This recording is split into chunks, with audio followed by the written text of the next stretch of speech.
नमस्कार विद्यार्थी मित्रांनो, ज्या विद्यार्थ्यांची 10वी झालेली आहे अशा विद्यार्थ्यांना सरकारी नोकरीची सुवर्ण संधी आहे। भारतीय डाक विभागामध्ये ग्रामीण डाक सेवक व ब्रांच पोस्ट मास्टर पदांच्या एकूण 44,228 पदे भरण्यात येणार आहेत। जे विद्यार्थी 10वी उत्तीर्ण आहेत असे विद्यार्थी या पदासाठी अप्लाय करू शकतात आणि या पदासाठी सॅलरी असणार आहे 12,000 ते 30,000 दरम्यान, म्हणजे 30,000 पर्यंत या पदासाठी सॅलरी मिळू शकते। आणि अर्ज फी फक्त ओबीसी आणि जनरल कॅटेगरीसाठी फक्त 100 रुपये असणार आहे आणि जे SC ST महिला PWD आहेत अशांना फ्रीमध्ये फॉर्म भरता येणार आहे। त्यानंतर खाली दिलेला आहे ॲप्लिकेशन, ऑनलाईन ॲप्लिकेशनची डेट 15/7/2024 पासून तर 5 ऑगस्टपर्यंत यासाठी ऑनलाईन ॲप्लिकेशनसाठी डेट दिलेली आहे। 15 तारखेपासून 5 ऑगस्टपर्यंत तुम्ही ऑनलाईन ॲप्लिकेशन या पदासाठी करू शकणार आहात। त्यानंतर आहे एडिट करेक्शन विंडो, म्हणजे तुम्ही जो फॉर्म भरलेला आहे त्यामध्ये तुम्हाला काही करेक्शन करायचं असेल तर त्यासाठी डेट आहे 6, 7 आणि 8 ऑगस्ट। 6, 7 आणि 8 ऑगस्टला तुम्ही तुमचा जो काही फॉर्म आहे त्यामध्ये काही करेक्शन करायचं असेल तर तुम्ही करून घेऊ शकता।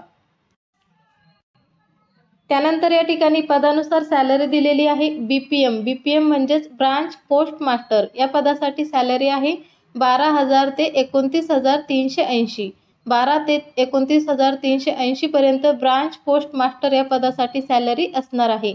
त्यानंतर आहे ABPM म्हणजेच असिस्टंट ब्रांच पोस्ट मास्टर म्हणजेच डाक सेवक या पदासाठी सॅलरी आहे 10,000 ते 24,470 या दरम्यान डाक सेवक या पदासाठी सॅलरी असणार आहे। त्यानंतर आहे एज लिमिट या ठिकाणी दिलेली आहे मिनिमम एज 18 वर्ष, म्हणजे 18 वर्षापासून तर 40 वर्षापर्यंत तुम्ही या पदासाठी अप्लाय करू शकणार आहात। म्हणजेच आणि जे काही SC ST कॅटेगरीचे आहेत त्यांच्यासाठी एज रिलॅक्सेशन सुद्धा या ठिकाणी देण्यात आलेलं आहे।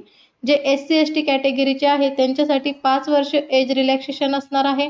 त्यानंतर OBC साठी 3 वर्ष, EWS यांच्यासाठी एज रिलॅक्सेशन नाही आहे। त्यानंतर PWD यांच्यासाठी 10 वर्ष, त्यानंतर PWD प्लस OBC यांच्यासाठी 13 वर्ष, त्यानंतर आहे डिसॅबिलिटी म्हणजे PWD प्लस SC ST यांच्यासाठी 15 वर्ष।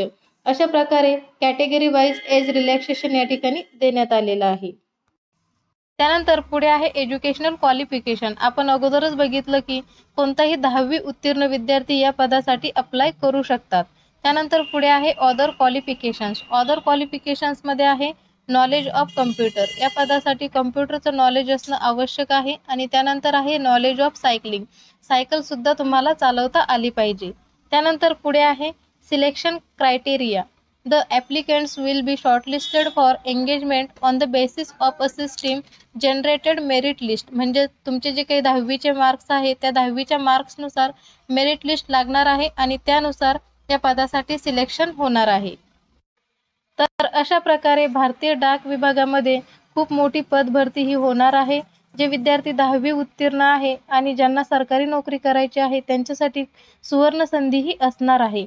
जर तुम्ही या पदासाठी इच्छुक असाल आणि तुम्हाला जर या पदासाठी ॲप्लिकेशन करायचं असेल तर त्याची लिंक डिस्क्रिप्शन बॉक्समध्ये दिलेली आहे, त्या ठिकाणी जाऊन तुम्ही ॲप्लिकेशन करू शकता। व्हिडिओ आवडल्यास व्हिडिओला लाईक करा, शेअर करा आणि चॅनलला अजूनही सबस्क्राईब केलं नसेल तर लवकर सबस्क्राईब करून घ्या। भेटूयात नेक्स्ट व्हिडिओमध्ये। धन्यवाद।